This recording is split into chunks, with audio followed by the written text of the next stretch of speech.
ಇನ್ನು ಅಯೋಧ್ಯೆಯಲ್ಲಿ ಶ್ರೀರಾಮಚಂದ್ರನ ಉತ್ಸವ ನಡೀತಾ ಇದೆ. ರಾಮ ಜನ್ಮಭೂಮಿಯಿಂದ TV9 ಗ್ರೌಂಡ್ ರಿಪೋರ್ಟ್ ಮಾಡ್ತಾ ಇದೆ. ರಾಮಲಲ್ಲನ ಮೂರ್ತಿ ಕೆತ್ತಲಾಗಿರುವಂತಹ ಕರ್ನಾಟಕದ ಶಿಲೆಗೆ ಭಕ್ತರು ಪೂಜೆ ಸಲ್ಲಿಸ್ತಾ ಇದ್ದಾರೆ. ಇತ್ತ ಅಯೋಧ್ಯೆಗೆ ವಿಶೇಷ ರಾಮರಥ ಎಂಟ್ರಿ ಕೊಟ್ಟಿದೆ.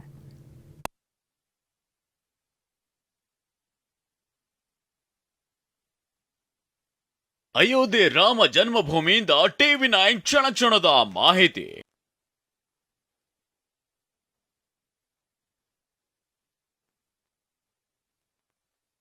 ರಾಮಲಲ್ಲಾನ ವಿಗ್ರಹ ಕೆತ್ತನೆ ಆಗಿರೋ ಕಲ್ಲಿಗೆ ಭಕ್ತರಿಂದ ಪೂಜೆ.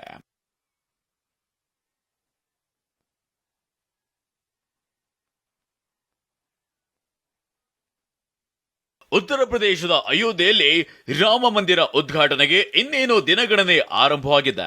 ಮರ್ಯಾದ ಪುರುಷೋತ್ತಮ ಶ್ರೀರಾಮನ ಪ್ರಾಣ ಪ್ರತಿಷ್ಠೆಗೆ ಅದ್ದೂರಿ ತಯಾರಿ ನಡೆದಿದೆ. ಅಯೋಧ್ಯೆ ಸಂಪೂರ್ಣ ಝಗಮಗಿಸುತ್ತಿದೆ. ಅಯೋಧ್ಯೆ ನೆಲದಿಂದಲೇ ಕ್ಷಣ ಕ್ಷಣದ ಎಕ್ಸ್ಕ್ಲೂಸಿವ್ ಮಾಹಿತಿಯನ್ನ TV9 ನೀಡುತ್ತಿದೆ. ಅಯೋಧ್ಯೆಯಲ್ಲಿ ರಾಮನ ಮೂರ್ತಿಯ ಪ್ರಾಣ ಪ್ರತಿಷ್ಠಾಪನೆಗೆ ಇನ್ನೇನು ಕೆಲವೇ ದಿನಗಳು ಮಾತ್ರ ಬಾಕಿ ಇದೆ.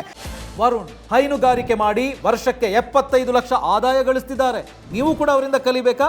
ಅವ್ರ ಜೊತೆ ವಿಡಿಯೋ ಕಾಲ್ನಲ್ಲಿ ಮಾತಾಡಬೇಕಾ? ಈಗಲೇ ಫ್ರೀಡಮ್ ಆ್ಯಪ್ ಡೌನ್ಲೋಡ್ ಮಾಡಿ. ಅಯೋಧ್ಯೆ ರಾಮನ ಪ್ರಾಣ ಪ್ರತಿಷ್ಠಾಪನೆ ಆದ ಬಳಿಕ ರಾಮನ ದರ್ಶನ ಪಡಿಬೇಕು, ರಾಮ ಮೂರ್ತಿಯನ್ನು ಸ್ಪರ್ಶಿಸಬೇಕು ಅಂತ ಅನೇಕರು ಕಾಯ್ತಾ ಇರ್ತಾರೆ. ಆದರೆ ಅವರೆಲ್ಲರಿಗೂ ಕೂಡ ಅವಕಾಶ ಇಲ್ಲ. ಹೀಗಾಗಿ ಅಂಥವ್ರು ಏನು ಮಾಡ್ಬೋದಪ್ಪ ಅಂತ ಪ್ರಶ್ನೆ ಕೇಳಿದ್ರೆ, ಅಯೋಧ್ಯೆಯಲ್ಲಿ ರಾಮನ ವಿಗ್ರಹವನ್ನು ಕೆತ್ತಿರುವಂಥ ಶಿಲೆಗಳನ್ನು ಹಾಗೆ ಉಳಿಸ್ಕೊಳ್ಳಲಾಗಿದೆ. ನಾನೀಗ ರಾಮಕುಂಜ್ ಅನ್ನುವಂಥ ಪ್ರದೇಶ ಇದ್ದೀನಿ. ರಾಮಕುಂಜ ಅಥವಾ ರಾಮಸೇವಾಪುರ ಅಂತ ಕರೀತಾರೆ. ಇದರಲ್ಲಿ ಕರ್ನಾಟಕ, ರಾಜಸ್ಥಾನ ಮತ್ತು ನೇಪಾಳದಿಂದ ತಂದಲಾದಂಥ 3 ಶಿಲೆಗಳನ್ನು, 3 ವಿವಿಧ ಮಾದರಿಯ ಶಿಲೆಗಳನ್ನು ಸಂಗ್ರಹಿಸಿಡಲಾಗಿದೆ. ಅಯೋಧ್ಯೆಯ ರಾಮ ಜನ್ಮಭೂಮಿಯಲ್ಲಿ ಸ್ವರ್ಗವೇ ಧರೆಗಿಳಿದಿದೆ. ಕರುನಾಡ ಶಿಲ್ಪಿ ಅರುಣ್ ಯೋಗಿರಾಜ್ ಕೆತ್ತಿರೋ ಶ್ರೀರಾಮನ ಮೂರ್ತಿ ವಿರಾಜಮಾನವಾಗಲಿದೆ. ಇದ್ದ ಅಯೋಧ್ಯೆಯ ರಾಮ ಸೇವಾಪುರಂನಲ್ಲಿ ಮೂರ್ತಿ ಕೆತ್ತಲು ಬಳಸಿರುವ ಶಿಲೆಗೂ ಭಕ್ತರು ಪೂಜೆಯನ್ನ ಸಲ್ಲಿಸುತ್ತಿದ್ದಾರೆ. ಕರ್ನಾಟಕ, ರಾಜಸ್ಥಾನ ಮತ್ತು ನೇಪಾಳದಿಂದ ತರಲಾಗಿರೋ ಶಿಲೆಗಳಿಗೆ ಪೂಜೆ ಸಲ್ಲಿಸಿ ಭಕ್ತರು ಬೇಡಿಕೊಳ್ತಿದ್ದಾರೆ. ಕರ್ನಾಟಕದಿಂದ ಬಂದಿರುವಂತಹ ಕಪ್ಪು ಶಿಲೆಗಳಿಂದ, ಈ ಕಪ್ಪು ಶಿಲೆಗಳಿಂದಲೇ ಈಗ ರಾಮನ ವಿಗ್ರಹವನ್ನ ಕೆತ್ತಲಾಗಿದೆ. ಅರುಣ್ ಯೋಗಿರಾಜನಿದ್ದಾರೆ, ಅವರು ಈ ಶಿಲೆಗಳ ಮೂಲಕವೇ ರಾಮನ ವಿಗ್ರಹವನ್ನ, ಮೂರ್ತಿಯನ್ನ ಕೆತ್ತಿದ್ದಾರೆ. ಅದೇ ಮೂರ್ತಿಗಳು ಅಂದ್ರೆ ಈ ಕಲ್ಲೇನು ನೋಡ್ತಾ ಇದ್ದೀರಾ, ಈ ಕಲ್ಲಿನಿಂದಲೇ ಮಾಡಲಾದಂಥ ಮೂರ್ತಿಗಳು ಇವತ್ತು ಪ್ರಾಣ ಪ್ರತಿಷ್ಠಾಪನೆಗೆ ಸಿದ್ಧವಾಗಿವೆ. ಹೀಗಾಗಿ ಒಂದು ವಿಶೇಷವಾದಂಥ ವಿಗ್ರಹಗಳಾಗಿದೆ, ಜೊತೆಗೆ ವಿಶೇಷವಂತ ಭಾವನೆ ಇರುವಂಥ ಶಿಲೆಗಳಾಗಿವೆ. ಯಾಕಂದ್ರೆ ಸಾಮಾನ್ಯವಾಗಿ ಪ್ರತಿ ಬೆಟ್ಟ, ಗುಡ್ಡ, ಕಲ್ಲುಗಳನ್ನು ನೋಡ್ತೀವಿ. ಆದರೆ ನೋಡ್ಬೋದು ಇಲ್ಲಿ ಯಾವ ರೀತಿ ಭಕ್ತಾದಿಗಳು ಬರ್ತಾ ಇದ್ದಾರೆ, ಜನರು ಬರ್ತಾ ಇದ್ದಾರೆ. ಮುಂದೆಗಡೆ ಬೋರ್ಡ್ ಕೂಡ ಹಾಕಿದ್ದಾರೆ, ಕರ್ನಾಟಕದಿಂದ ಬಂದಿರುವಂಥ ಶ್ಯಾಮ ಶಿಲೆಗಳು ಅಂತ, ಅಂದರೆ ಕಪ್ಪು ಶಿಲೆಗಳು ಅಂತ. ಅದ್ರ ಮುಂದೆ ನೋಡ್ಬೋದು ಯಾರ್ಯಾರು ಬರ್ತಾರಲ್ಲ ಈ ಶಿಲೆಗಳನ್ನು ನೋಡೋದಕ್ಕೆ, ಅವರೆಲ್ಲರೂ ಕೂಡ ಈ ರೀತಿ ಇದ್ರ ಮೇಲೆ ಕಾಣಿಕೆ ಹಾಕಿರ್ತಾರೆ. ಬಂದವರೆಲ್ಲ ಇದನ್ನು ಮುಟ್ಟಿ ಪೂಜೆ ಮಾಡ್ತಾರೆ, ಮತ್ತೆ ಕೆಲವರು ನಮಸ್ಕಾರ ಮಾಡ್ತಾರೆ. ಹೀಗಾಗಿ ಈ ಭಾವನೆ ಇದೆ, ಬರೀ ಕಲ್ಲಲ್ಲ, ಕಲ್ಲಿನ ಜೊತೆಗೆ ಕೋಟ್ಯಾಂತರ ಹಿಂದೂಗಳ ಭಾವನೆ ಕೂಡ ಇದೆ. ಹೀಗಾಗಿ ಯಾರಿಗೆ ಅಲ್ಲಿ ಮುಟ್ಟೋದಕ್ಕೆ ಸಾಧ್ಯ ಆಗ್ತಾ ಇಲ್ವೋ, ಯಾರು ರಾಮನ ವಿಗ್ರಹವನ್ನು ಸ್ಪರ್ಶಿಸೋದಕ್ಕೆ ಸಹಜವಾಗಿ ಸಾಧ್ಯವಾಗಲ್ಲ, ಎಲ್ಲರನ್ನೂ ಕೂಡ ಒಳಗಡೆ ಬಿಡೋದಕ್ಕಾಗಲ್ಲ, ಅಂಥವ್ರು ಇಲ್ಲಿ ಬಂದು ದರ್ಶನ ತೆಗೆದು ಮುಂದೆ ಹೋಗ್ತಾರೆ.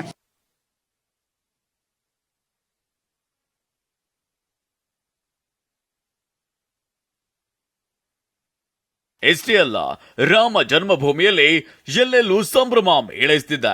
ದೇಶಾದ್ಯಂತ 26 ಕಿಲೋಮೀಟರ್ ಸಂಚರಿಸಿರುವ ವಿಶೇಷ ರಾಮರಥ ಅಯೋಧ್ಯೆಗೆ ಆಗಮಿಸಿದೆ. ದೇಶದ ವಿವಿಧ ಭಾಗಗಳಿಂದ ತಂದಿರೋ ನೀರು ಹಾಗೂ ಮಣ್ಣನ್ನ ಅಯೋಧ್ಯೆ ಜನ್ಮಭೂಮಿ ನ್ಯಾಸಕ್ಕೆ ಆಯೋಜಕರು ನೀಡಿದ್ದಾರೆ.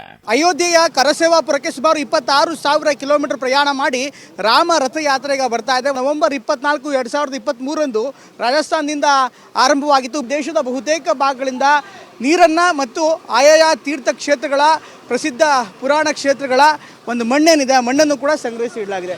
ಈ ಮೂಲಕ ಈ ಒಂದು ಯಾತ್ರೆಯಿಂದ ಸುಮಾರು 26,000 ಕಿಲೋಮೀಟರ್ ಸಂಚಾರ ಮಾಡಿ ಈಗ ವಾಪಸ್ ಬರ್ತಾ ಇದೆ. ಇದರಿಂದ ಅಯೋಧ್ಯೆಯಲ್ಲಿ ಈಗ ಸಂಪೂರ್ಣವಾದಂಥ ರಾಮಮಯ ಅಥವಾ ರಾಮನ ಕುರಿತಾದಂಥ ಒಂದು ಯಾತ್ರೆ ಹೊಸ ಒಂದು ಸದ್ದನ್ನು ಮಾಡ್ತಾ ಇದೆ. ಶ್ರೀರಾಮ ವಿರಾಜಮಾನ ಆಗುವುದನ್ನ ಕಣ್ತುಂಬಿಕೊಳ್ಳಲು ಕೋಟ್ಯಾಂತರ ಭಕ್ತರು ಕಣ್ಣರಳಿಸಿ ನೋಡ್ತಿದ್ದಾರೆ. ಅಯೋಧ್ಯೆಯಲ್ಲಿ ವೈಭವ, ಸಂಭ್ರಮ, ಸಡಗರದ ವಾತಾವರಣ ನಿರ್ಮಾಣವಾಗಿದೆ. ಜನವರಿ 22ರ ಮಹತ್ವದ ಕ್ಷಣಕ್ಕಾಗಿ ಎಲ್ಲರೂ ಕಾತುರದಿಂದ ಕಾಯ್ತಿದ್ದಾರೆ. ಪ್ರಮೋದ್, TV9 ಅಯೋಧ್ಯ.